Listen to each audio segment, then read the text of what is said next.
A gente vai corrigir, então, o recurso especial, que é da seção de Direito Civil, tá? Seção 6. Certo. E a gente vai corrigir o cumprimento de sentença da parte de constitucional. Então, são os dois últimos que faltavam aí. A gente vai começar pelo recurso especial, tá? Da parte civil. A gente fez um cumprimento de sentença, a gente fez uma contraminuta de recurso especial, lá na parte de direito constitucional. E aí agora só cabe para nós fazer, então, o recurso especial, tá? Então, deixa eu só abrir aqui, para a gente olhar como que fica essa estrutura de recurso especial. Assim como todo outro recurso, o recurso especial, ele também tem uma peça de interposição e uma peça de razões, tá? A gente precisa lembrar que o recurso especial, a peça de interposição dele, é para o Tribunal de Justiça onde o processo está tramitando. Então, nesse caso aqui, o processo está tramitando no TJ do Rio de Janeiro. Então, a gente vai fazer endereçamento dele para o desembargador presidente do TJ do Rio, número de processo. Quem está no polo como recorrente é a Maria Capitolina. Ela já está qualificada no processo, né? Na ação que lhe move Quinzinho e a Carolina. E aí ela não está conformada com o acórdão. Por esse motivo, ela está interpondo recurso especial para o STJ. Alguns pontos que eu deixei grifados aqui, porque eles são importantes, tá? Na peça de interposição, você precisa informar que você está interpondo o recurso especial e que essa interposição é para o STJ, com base no artigo 105, inciso 3º, e você precisa ver qual que é a linha. Nesse caso aqui é a linha C. Mas você precisa colocar isso na peça de interposição para que o seu examinador saiba que você identifica que o recurso especial ele é para o STJ, diferente do recurso extraordinário que é para o STF, tá? Então, é importante constar essa informação. E você também precisa colocar qual que é o artigo da Constituição, qual que é a linha aonde você está baseando o seu recurso especial. Vai pedir para que ele seja processado, parte contrária intimada para oferecimento de contrarrazões. Como a Maria Capitolina ela é beneficiária da justiça gratuita, informa que não está recolhendo preparo por causa disso, tá?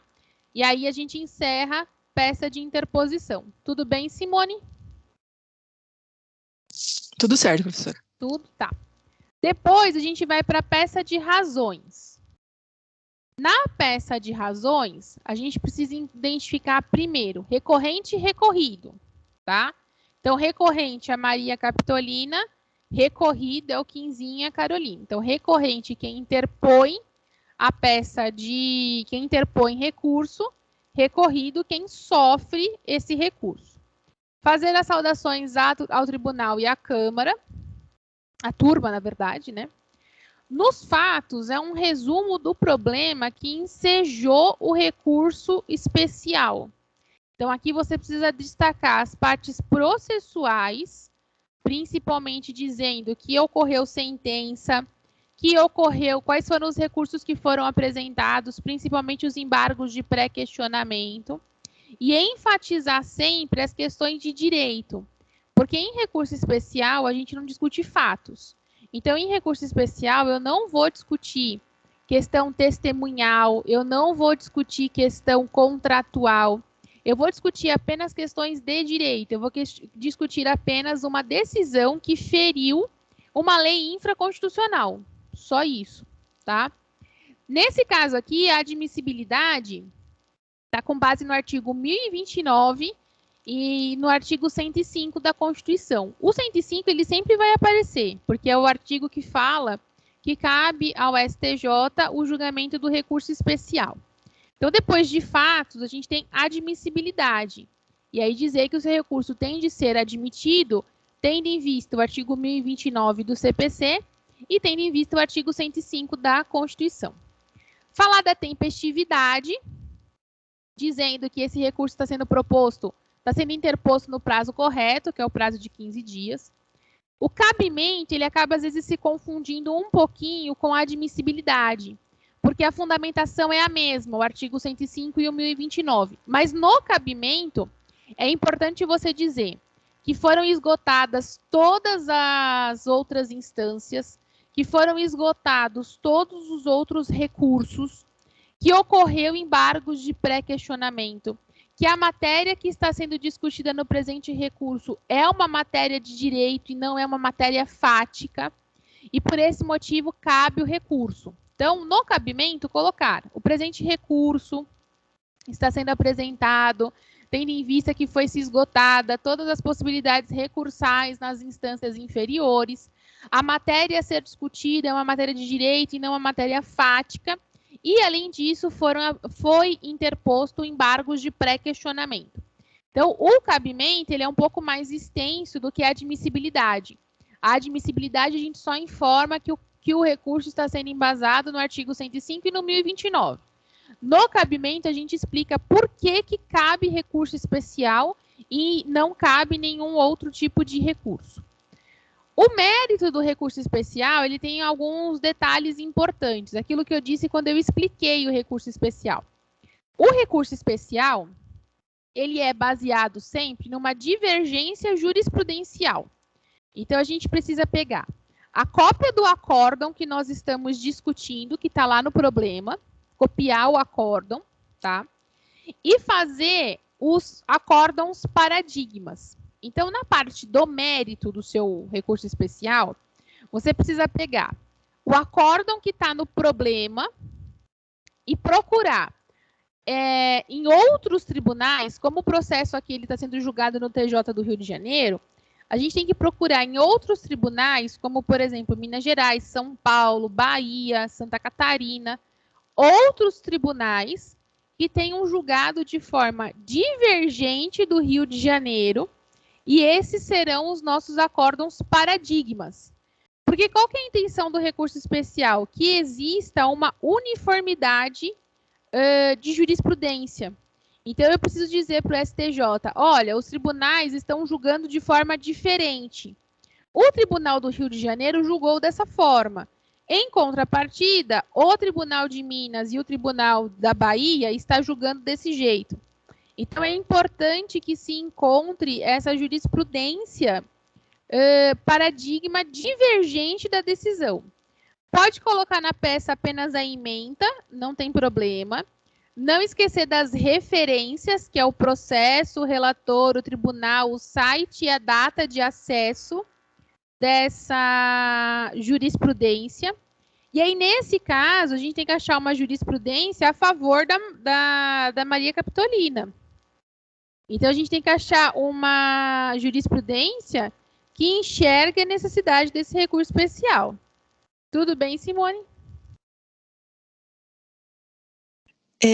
O conceito está tudo bem, professora, mas assim, como que se procura isso? Entra no site do tribunal de cada estado e procura pelos acórdãos, por acórdãos que tenham nesse sentido? Isso.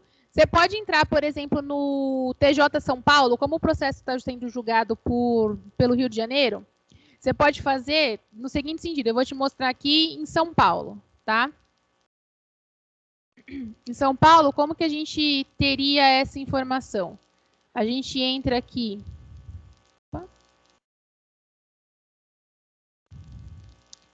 TJSP, que é o site do Tribunal de Justiça aqui de São Paulo. Você vai aqui em jurisprudência. Nesse caso aqui, a gente está discutindo uma uso capião. E a intenção da Maria Capitolina é que seja identificado que, como existe um contrato de comodato, não pode existir a uso capião, tá? Você coloca aqui uso capião e aqui vem várias jurisprudências. Você só precisa identificar qual que é a jurisprudência a favor do seu caso, tá? Então, identifique, leia a ementa, veja qual que é a jurisprudência a favor do seu caso. Você pode também ler o acórdão todo, o voto todo, tá?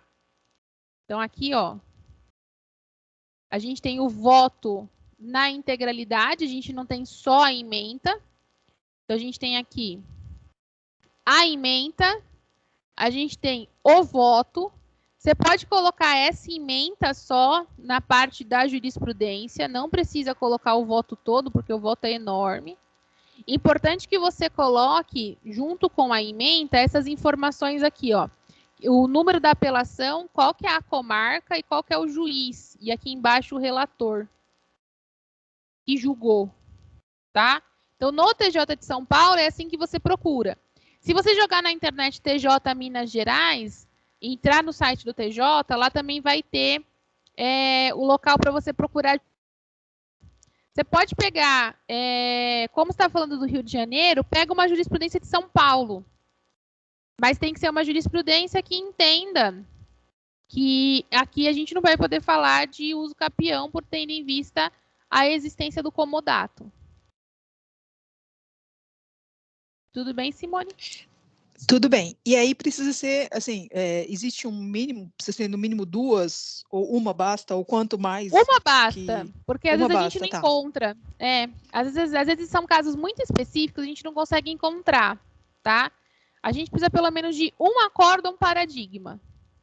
Ok, entendi, obrigada. Tá bom? Nada. E aí quando eu disse que você não precisa copiar o voto todo, pode copiar só a ementa, mas colocar aquelas informações. Quando que você acessou, qual é o número do processo e qual que é o tribunal e o relator, tá? E aí eu deixei essas informações aqui, ó. Então, quando você for trazer para cá, processo, relator, tribunal, site e data de acesso. Então, embaixo da ementa, você coloca isso entre parênteses. Tudo bem? Tudo bem, professora. Tá bom. Depois do pedido, você vai pedir para que esse recurso seja acolhido. No mérito, ele seja provido. Nesse caso aqui, para que seja feita uma alteração com relação ao acórdão que foi proferido pelo TJ, tá?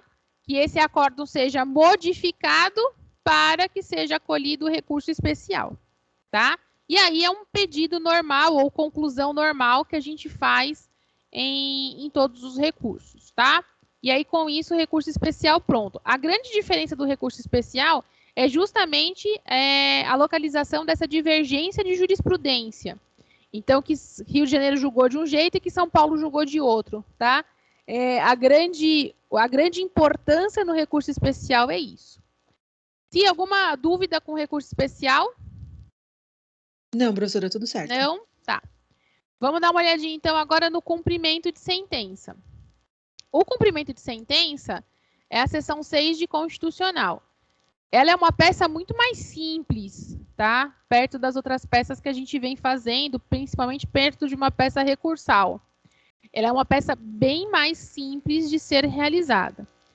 No cumprimento de sentença, a única coisa que a gente vai discutir é valores, tá? Então, quando eu falo de cumprimento de sentença, a intenção é apenas que, como a sentença não foi cumprida de forma espontânea, então que ela vai existir uma obrigatoriedade desse cumprimento. O cumprimento de sentença, ele é direcionado ao juiz que prolatou sentença. Então, no nosso caso aqui, ela vai ser direcionada ao juiz do JEC de Taubaté, porque é ele que é o juiz de primeira instância desse processo, tá? Ele que fez prolatação de sentença. Diferente do que acontece no criminal, que a gente tem lá um juiz da execução da pena, aqui a gente não tem isso na esfera civil. Na esfera civil, a gente tem o seguinte, o juiz que prolatou sentença, então o juiz de primeira instância, é o juiz responsável pelo cumprimento, caso essa sentença não seja obedecida de forma espontânea. Então, por esse motivo que o endereçamento é feito para o JEC de Taubaté. Número de processo, que é uma informação que a gente não tem. Maria e Ana, que são as autoras, elas já estão qualificadas no processo e aí elas vêm apresentar cumprimento de sentença, tá? Pelos motivos a seguir expostos. Na parte dos fatos, informar que ocorreu um trânsito em julgado da ação, que não houve o cumprimento de forma espontânea com relação a isso, o que ensejou o cumprimento de sentença, tá? Porque se a gente tem um cumprimento espontâneo, eu não preciso falar de cumprimento de sentença, eu não preciso de falar que o juiz precisa obrigar que essa sentença seja cumprida. Então, nos fatos, pegar o problema que ensejou o cumprimento e dizer que ocorreu lá um trânsito em julgado, que ocorreu uma sentença, porém que não ocorreu um cumprimento espontâneo. Na parte do direito, ressaltar o trânsito em julgado, porque se a gente não tem trânsito em julgado, eu não posso falar ainda de cumprimento de sentença, porque é sinal de que ainda existe outras possibilidades recursais, tá? Informar que está sendo apresentados os cálculos a título de liquidação dessa sentença. Você não precisa fazer o cálculo, sim, mas pelo menos informar que os cálculos estão sendo apresentados, então que os cálculos foram liquidados, tá?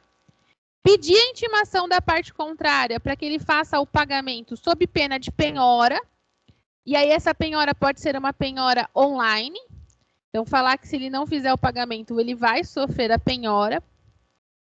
Dizer que esse pagamento ele tem que ser feito em 15 dias, sob pena de multa de 10% mais 10% dos honorários. E no seu direito, você obrigatoriamente precisa citar o artigo 523 do CPC, tá? Precisa colocar o 523 informando que o 523 é o que determina o cumprimento. É ele que fala que não ocorrendo o pagamento voluntário, prazo de 15 dias para pagar sob pena de multa. Então, é importante que você coloque lá, ipsis litteris, o artigo 523 na parte do direito, tá? Tudo bem até aqui, sim? Tudo certo, professora. Tudo? Tá. Pedidos. Que a parte ré seja intimada para o pagamento em 15 dias ou apresente impugnação sob pena de multa, penhora online e bloqueio de contas, tá? Não se esquecer que quem assina esse cumprimento de sentença é o Josué, tá? Porque o problema fala pra gente o nome do advogado. Então, ela é uma peça muito mais simples do que as outras peças que a gente vinha fazendo, do que petição inicial, contestação e a fase recursal. Ela é uma peça muito mais tranquila de ser feita e a única coisa que a gente discute mesmo aqui são valores, tá? É o cumprimento dessa sentença que não foi feita de forma espontânea. É só isso que a gente vai discutir. Aqui a gente não vai discutir o que aconteceu na fase do processo de conhecimento, nem o que aconteceu na fase recursal. A gente só vai discutir que o pagamento não foi feito de forma espontânea, tá? É só isso. Não tem mais nada para se discutir em cumprimento de sentença. Tudo bem, sim? Tudo tranquilo, professora. O problema mesmo é o recurso especial mesmo. Esse cumprimento de sentença está mais tranquilo. O recurso especial ele é um pouquinho mais chato de fazer. Eu concordo com você. Mas a parte do cumprimento está ok. Tá ok? O mais difícil do recurso especial mesmo é encontrar essa jurisprudência. Essas jurisprudências, elas são um pouco delicadas. Mas tenta procurar. Eu acho que o site do TJ São Paulo é o mais fácil de você achar. E aí, coloca como comodato, uso capião, vai colocando palavras-chave que fica fácil, tá? Como o processo está no Rio de Janeiro, não tem problema você colocar uma jurisprudência de São Paulo. Tudo bem. Tá bom? Beleza, sim, professora. Acabou o estágio, você acredita? Né, professora? Né? Sobrevivemos. Sobrevivemos. Professora, diga. A senhora tinha dito que falaria sobre aquela avaliação que tem lá no... Vamos lá. A avaliação, se eu não estou enganada, ela vai abrir na semana do dia 29, tá? Deixa eu ver se eu consigo ver a data aqui. Acho que é isso, 30, é por aí. Não sei se é 29 ou 30, deixa eu ver se eu tenho a data aqui, peraí, que eu já te falo. Aí a avaliação é uma das peças que a gente fez em sala de aula, tá? Então, lá vai ter um problema, você vai precisar identificar qual que é a peça que precisa ser feita, confeccionar a peça digitada, exatamente como a gente fez em sala de aula, como vocês fizeram, tá? E fazer o protocolo. A avaliação, ela vai do dia 30 ao dia 6, para ela ser feita. Então, ela não está aberta ainda, tá? Ela só vai abrir no dia 30. leia a peça, identifique a peça. Importante, encaminhar em arquivo .doc ou .docx, que é o que vocês já fazem, tá? Certo. Ela vai ser aberta do dia 30 ao dia 6. Então, o envio é até as 23h55 do dia 6, tá? Depois disso, já não recebe mais as peças, tá? E é uma das peças que a gente fez em sala de aula. Mas é igual prova? A gente abre, tem 3 horas para fazer ou Isso. não? É a mesma coisa, tá? Entendi. O que eu aconselho sempre, não vai abrir, ler, fechar e depois voltar. O sistema pode entender que você já fez, tá? Então, quando você for fazer, pegue um tempo para fazer essa peça. Como você tem do dia 3 ao dia 6, deve contemplar aí um final de semana no meio do caminho. Pega com muita calma para fazer essa peça, tá? Ó, tem um final de semana. Pega com muita calma para fazer essa peça. É uma das peças que a gente fez em sala de aula, então não é nenhuma novidade para que seja feita, tá? E aí é a mesma estrutura que você fez em sala de aula também. Ok. Entendi. Tá bom? Então, só observar que vai do dia 30 ao dia 6, tá? Tá. Só observar com relação a isso. Perfeito. Tá bom? Tudo bem. Desejo para você boas férias, que agora vocês entram em prova, a gente não se encontra mais. Ah, é verdade. Boas férias. Obrigada, professora, também. Boas festas também. Obrigada, igualmente. Espero que a gente se encontre semestre que vem, tá bom? Ah, eu também. Muito obrigada, professora. Imagina, um beijo. Outro, tchau, tchau. Tchau, tchau.